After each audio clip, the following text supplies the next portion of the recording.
Hello mga kababayan, magandang gabi po sa ating lahat. Si-share ko lang po sa inyo ito pong pahayag ng ating VP Sara Duterte.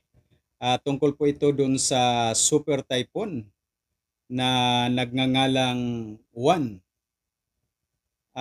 Atin pong sabay-sabayng pakinggan ang kanyang paalala po sa ating lahat tungkol po sa darating na super typhoon Juan. Yan, ito na po yung video. Mga kababayan, nagbabala ang pag-asa sa tropical storm na posibleng umabot sa super typhoon sa mga araw ng November 9 at 10. Ang bagyong Uwan ay sinasabing posibleng dumaan sa central o northern Luzon. Ang pinakamataas na babalang itataas para kay Uwan ay ang signal number 5. Ang signal number 5 ay nagpapahiwatig ng mga hangin na umaabot sa 185 kilometers per hour o mas mataas pa. Ito ang mga panganib at epekto ng super typhoon. Matinding malakas na hangin. Ang ganito kalakas na hangin ay maaaring magpatumba ng mga puno, makasira ng mga bahay, lalo na ang mga luma o magagaan ang pagkakagawa, at magdulot ng pagkawala ng kuryente at komunikasyon. Pangalawa, malakas na ulan, pagbaha at pagguho ng lupa. Malakas na ulan ang inaasahan, lalo na sa gabi at sa araw ng paglapag ng bagyo. Maaring magdulot ito ng pagbaha sa mga ilog at lungsod at pagguho ng lupa sa mga burol at kabundukan. Pangatlo, storm surge. Para sa mga pamayanang nakaharap sa dagat, malaking panganib ang storm surge at malalaking alon. Ibig sabihin, ang tubig dagat ay maaring umabot sa loob ng kalupaan, magdulot ng pagbaha at pagguho ng dalampasigan. Pang-apat, mga epekto pagkatapos ng bagyo.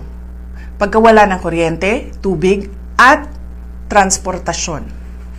Asahan ang mga abala gaya ng natumbang linya ng kuryente, putol na komunikasyon, saradong daan dahil sa debris o pagbaha, at pagkaantala ng supply ng pagkain at gasolina.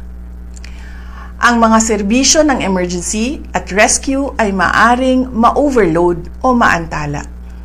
Ito naman ang mga paalala para sa ating kaligtasan. Una, maghandang lumikas. Kung ikaw ay nakatira sa mapanganib na lugar o high-risk area, tulad ng baybaying dagat, madaling bahain o madaling gumuho ang lupa, maghanda sa paglikas kapag inutos na ng mga otoridad. Tandaan, ang maagang paglikas ay mahalaga sa kaligtasan. Pangalawa, siguraduhin ang ari-arian. Ilagay sa loob o itali ng maayos ang mga bagay na maaring liparin ng hangin. Putulin ang mga sanga ng puno at siguraduhin nakasara ng maayos ang mga bintana at pinto. Pangatlo, maghanda ng mga supply at ilagay sa loob ng waterproof bag. Magtabi ng pagkain, tubig, gamot, baterya, flashlight para sa hindi bababa ng 3 araw. I-full charge ang mga cellphone at power bank. Pang-apat, iwasan ang pagbiyahe, lalo na pagkatapos tumama ng bagyo. Maaring sarado ang mga daan at kanselado ang mga biyahe. Delikado ang pagguho ng lupa at pagkahulog ng mga puno.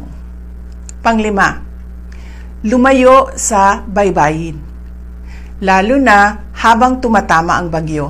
Ang storm surge at malalaking alon ay maaaring nakamamatay. Pang-anim, magkaroon ng plano sa komunikasyon. Alamin kung saan magkikita ang pamilya kung magkawalaan sa paglikas. Pang-7, pag-iingat pagkatapos ng bagyo. Mag-ingat sa mga natumbang linya ng kuryente, mahihinang istruktura ng gusali, kontaminadong tubig o madulas o maputik na daan matapos ang malakas na ulan o pagbaha. Pang-8, tumulong tayo sa mga matatanda, may kapansanan at mga bata. At pang-9, subaybayan ang mga opisyal na ulat. Maaring magbago ang sitwasyon. Tutukan ang mga buletin mula sa Pag-asa at mga lokal na otoridad.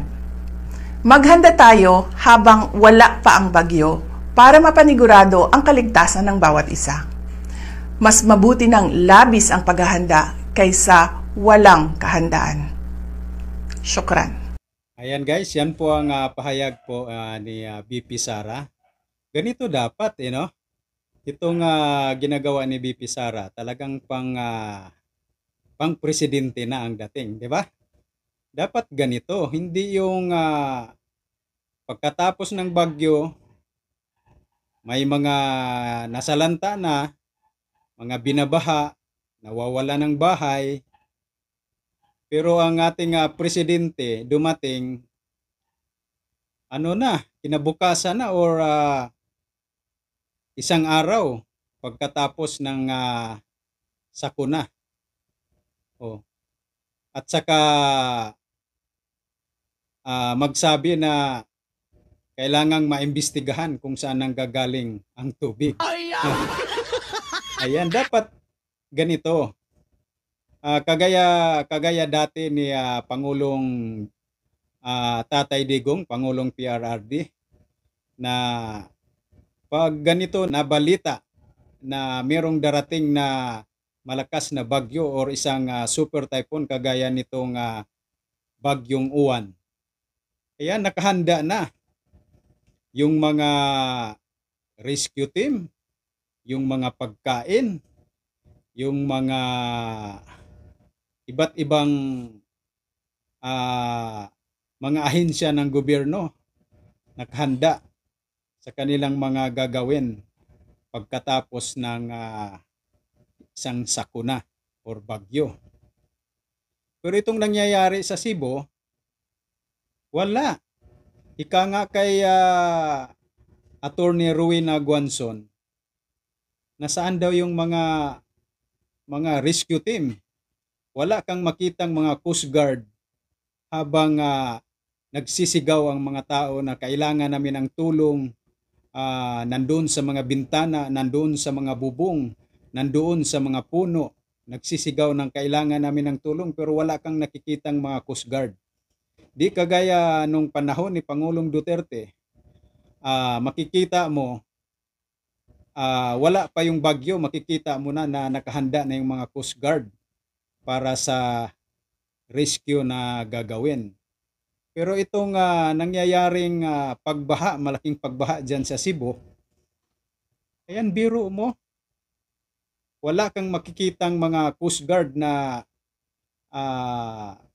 mag-rescue sa kanila.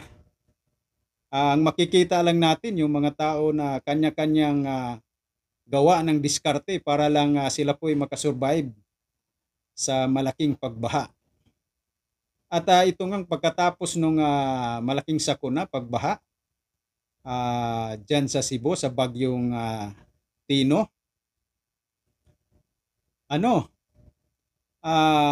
ang pumunta lang doon ng mga senador, nakita ko ang naunang pumunta doon si Senator Robin Padilla. Iniikot niya yung mga lugar na naapektuhan ng pagbaha. At sumunod itong si Senator Bato de la Rosa na nagdala ng mga pagkain. May nakalagay pa nga sa sasakyan na Team Bato.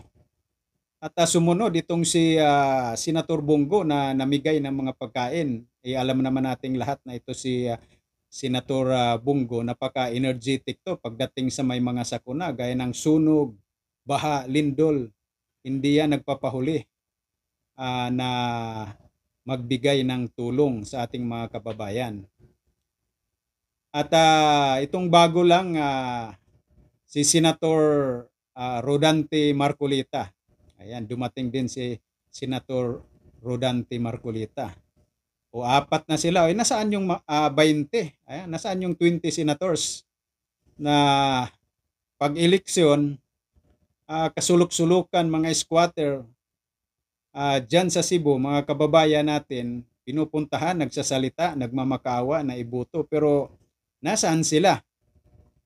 Kaya sa susunod na mga eleksyon guys, mga kababayan, piliin na natin yung mga senador or mga congressman na uupo sa ating bayan, yung mga may malasakit talaga sa ating mga kababayan, sa ating maliliit na mga tao sa lipunan.